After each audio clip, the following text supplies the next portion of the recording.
Allez, bonjour à tous. Donc du coup là c'est Vincent Buard et moi toujours en vacances sur mon exploitation. Donc là il va avoir une culture qu'il ne connaît pas.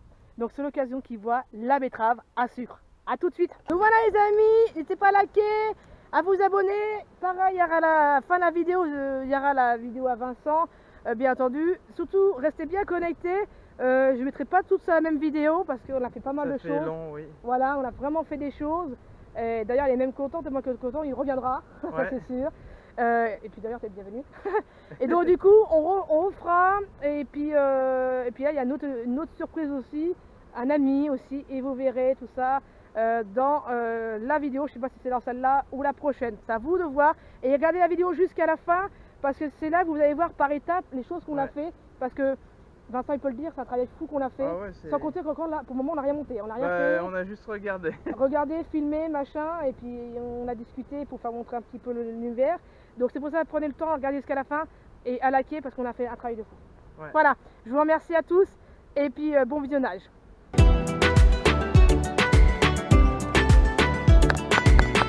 Donc du coup Vincent, voilà mes betteraves.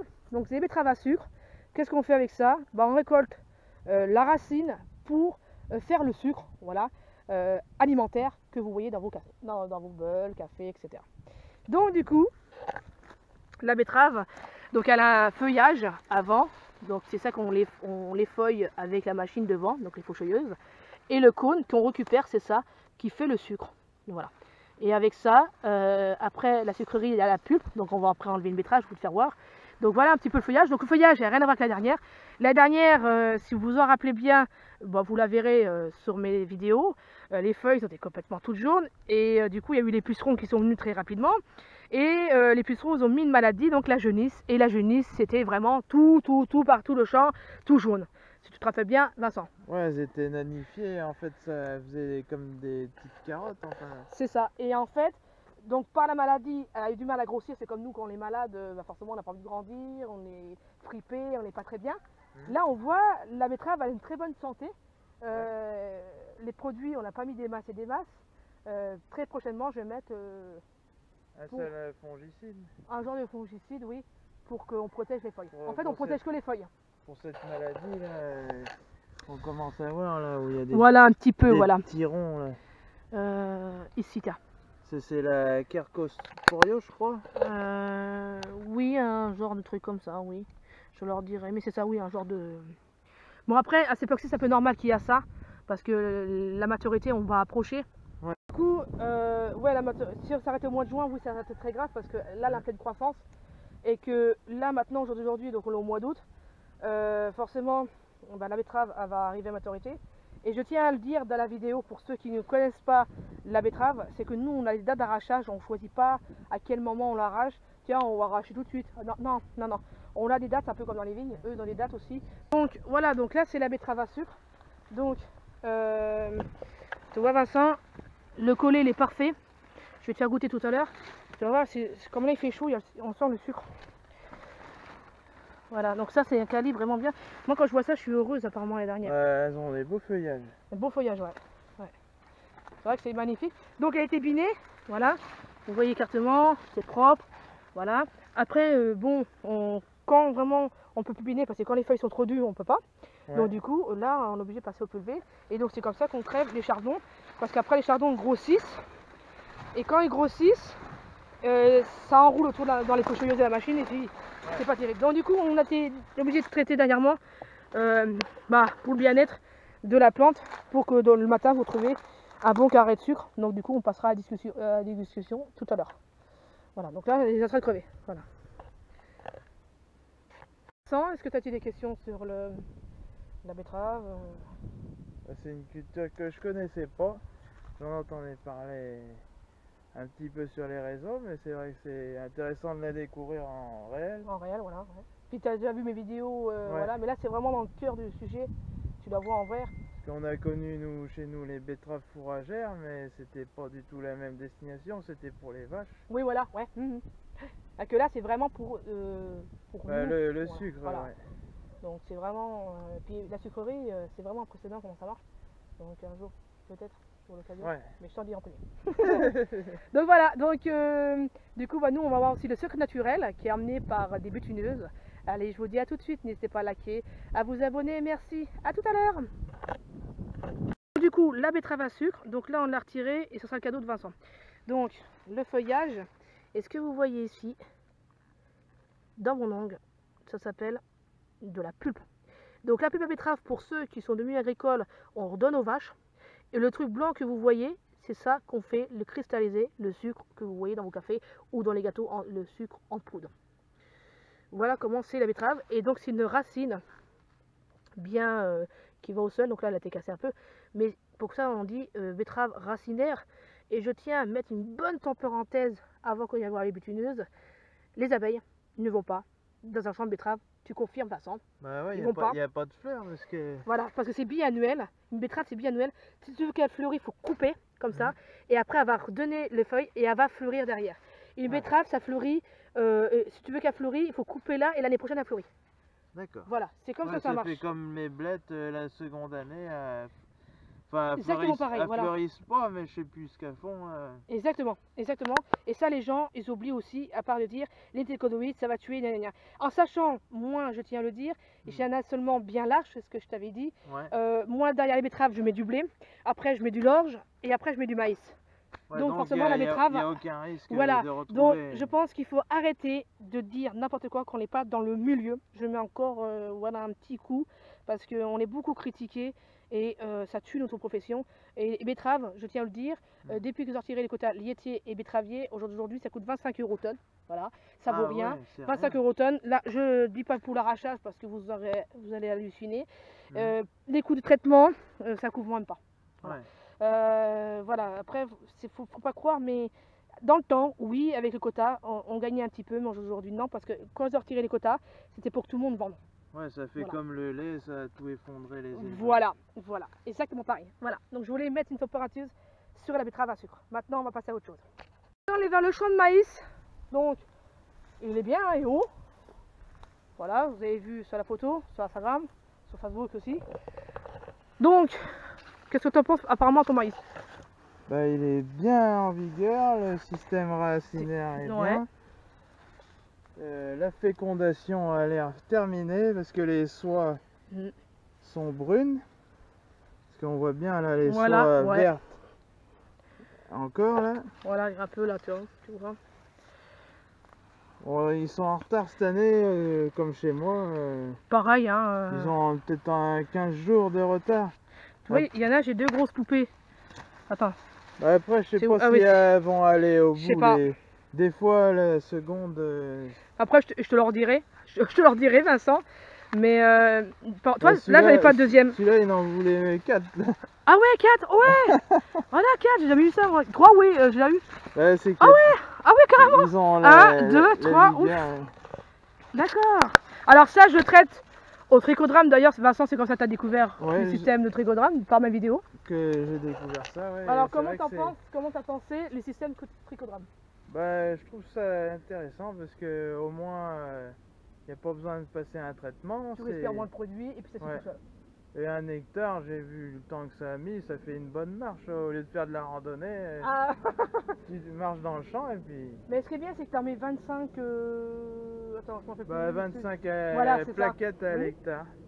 Et c'est comme ça que tu as découvert grâce à ma vidéo. Ouais. Bah, je suis contente que ça t'a fait une bonne expérience sur ton exploitation. Et que tu as pu avoir des bons maïs, tu me leur diras aussi un peu. Bah oui, en plus comme je fais le suivi des piégeages annuels, et ben, je verrai l'évolution s'il y a moins de pirages. Ouais, tu me leur diras. Moi je sais que ça fait depuis une bonne année, longtemps, qu'on travaille, c'est facilement même 10 ans, même si c'est pas plus, qu'on travaille avec ça.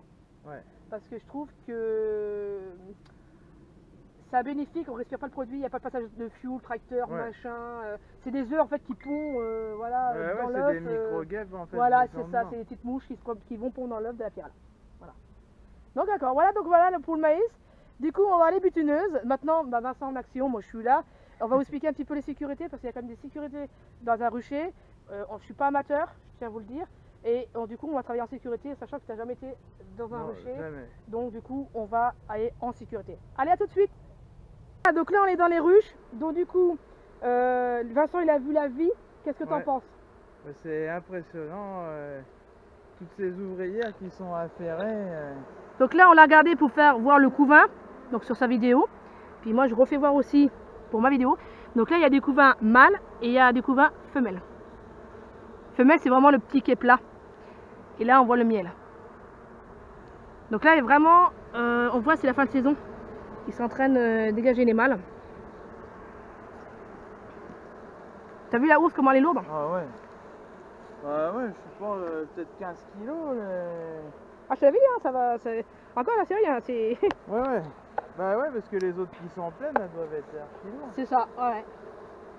Quand tu vois le monde, là, il y a la nourriture. Ouais. Il faudra que je change le cadre, on remplacera dans la semaine quand je vais récolter. Ouais. Quand on n'aura pas le temps de faire la récolte.